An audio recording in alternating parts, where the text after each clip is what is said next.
એક ભાઈ એના ભત્રીજાને કીધું, એનો ભત્રીજો કલકત્તાથી આવેલો. એ કે બેટા તારી કાકી સાંભળતી નથી, એનું શું કરવું? કે હવે તો બેરામીટર આવે છે, કાનમાં ભરાવો ધરણાટી બોલે.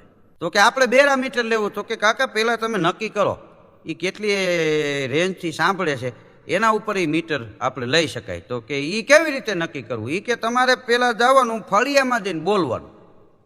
જો એ સાંભળે નહીં, જવાબ ન આવે તો ઓસરીમાં જઈને બોલવાનું. અને ઓસરીમાં જાવ અને અવાજ ન આવે તો રસોડાના દરવાજા પાસે જવું અને ત્યાં જઈને બોલવું. અને રસોડાના દરવાજા પાસે જાવ અને બોલો ન સાંભળે તો રહોડામાં જઈને કાનમાં બોલવાનું. એટલે ખબર પડે કે આ કેટલી રેન્જથી સાંભળે છે. એ પ્રમાણમાં આપણે મશીન લઈ લઈએ બેરામીટર. એમાં એના કાકા દિવસના 12 વાગે ગયા બપોરે. ફળિયામાં ઊભા રહીને કે શેનું શાક કર્યું છે? તો અવાજ ન આવ્યો કાંઈ. ઓસરીની કોર ચડી ગયા.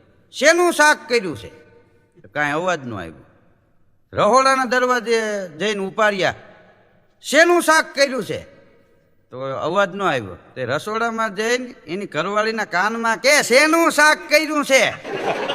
તો ઓલી બાઈ કે 4 વાર તો કીધું રીંગણાનું રીંગણાનું રીંગણાનું. પછી એનો ભત્રીજો કે કાકા બેરામીટર પાકું, પણ કાકી હારું નહીં, તમારા હારું લેવું પડે.